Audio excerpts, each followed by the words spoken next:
When we get to your individual stations, don't tell this class. I want you to hold one hand up, protect your face. Said they're too old to start boxing. They're putting up a good fight. Let's go do the speed bag. You ready? Ready. Against a debilitating neurological condition. Try to get a rhythm. There you go. Parkinson's disease. I've just started having rigidity, and I don't like rigidity. Jane Denmark's 1, 2, 3. muscles may be rigid. 1, 2, 3. But she's pushing back with her boxing gloves. I was just thrilled with the prospect of doing something like boxing. That would be very atypical for me. Pat Clay started the class called Rock Steady Boxing Bay Minette. It's designed specifically for patients experiencing the symptoms of Parkinson's. When they were diagnosed, there is no cure for Parkinson's. The doctor normally gives them a prescription. I want it now when they're diagnosed that there's hope for their disease and that this Rock Steady program can decrease their symptoms. You might be wondering, if you've never even put on boxing gloves before, if this is a class for you. Coach Pat says yes. It's a lot more fun to tell your grandchildren that I'm going to boxing than I'm going to therapy. Participants like James Smith are seeing results, saying the class has helped reduce his tremor. It's been getting better. I just like to hit something. One of the things I've noticed the most is the steadiness in his hand when he eats. It's taking time and a lot of sweat, but these Rock Steady boxing participants are determined to get back some of what Parkinson's has taken away. And they refuse to be knocked out. For what's working, 1, 2, 3, Rock Steady! with photojournalist Arnell Hamilton, I'm Devin Walsh. Bobcats #1.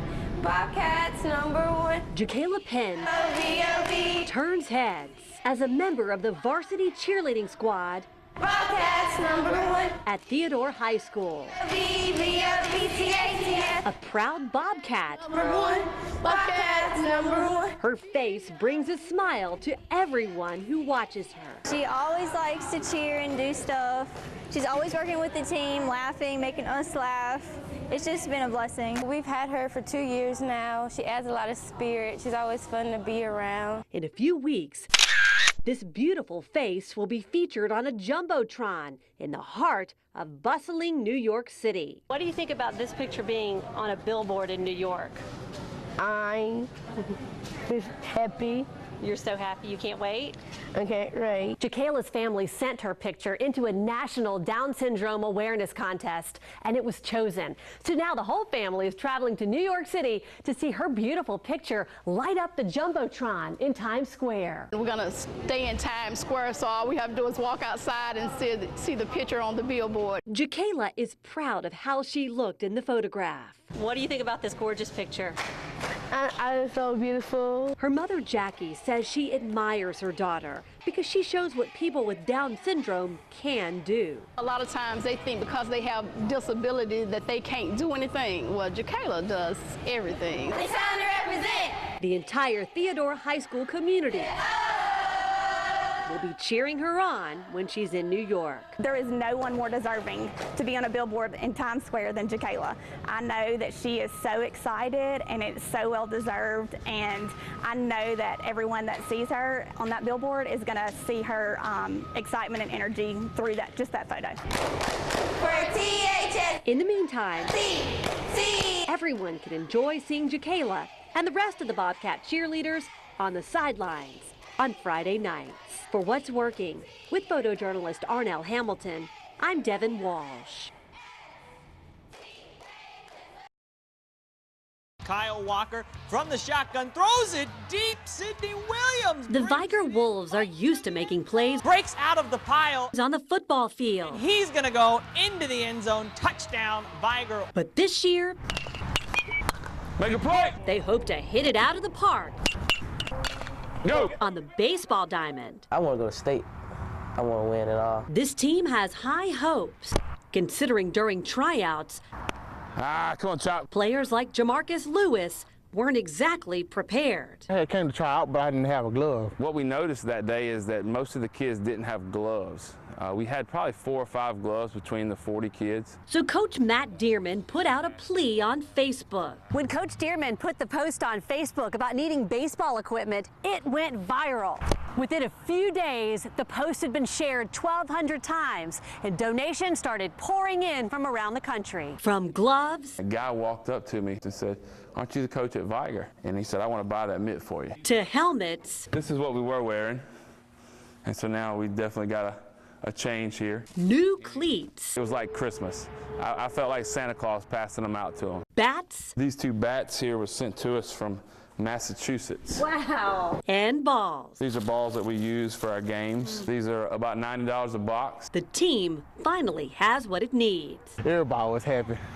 Everybody was like, man, we got some new equipment. Everybody in the school knew about it. Coach Dearman says he just wanted to bring new life to a program that's been pushed aside. It kind of turned into something that has been remarkable. It's turned into more of a heartwarming story, a community getting behind the team. The players hope to win some ball games. What do you got to do when he slides in here? You got to tag him, right? To show the community. Make the play here and then get back to make the tag. How much they appreciate their support. For What's Working, with photojournalist Arnell Hamilton, I'm Devin Walsh. 1, 2, 1, 2, 3, 4. The sounds of jazz music fill the halls of the History Museum in downtown Mobile. For the past 2 weeks, middle school students have been attending not just band camp, but the Marcus Johnson Jazz Band Camp. Oh, I really love jazz. I just like how it sounds, you know, the rhythm and all the different things you can do in it. I like that it's more of a slower pace, if that makes sense. And I just like the general tone of it and how it sounds and the way it's different from most music we play in band. Learn something about jazz musicians. The camp is led by one of the masters of jazz in our area, Hosea London, the manager of the Excelsior Band. And he expects a lot. My expectations are very high. But what I've learned is that when you have high expectations for young people, they always come up to it. The neat thing about this camp is that all these students come from different schools. They don't know one another. They play different instruments, but they all love one thing, and that's jazz. That's the reason Crayola Ruffin founded the camp 18 years ago. To keep jazz alive. It's a wonderful feeling to see young people come in, know nothing about jazz, and play jazz. 1, 2, 3. Mr. London has a way of teaching students at all different levels important jazz technique. He really is hands-on with the students, and he likes to help a lot with jazz and with kids that want to play jazz. Some people say that it's a dying art form, but it's really not. You'll be surprised at the number of young people in the Mobile area who love jazz and who want to learn how to play jazz. It surprised me. Who knows? Maybe one day, attending jazz camp will inspire the students to follow in the footsteps of those who have gone before them in the Excelsior Band.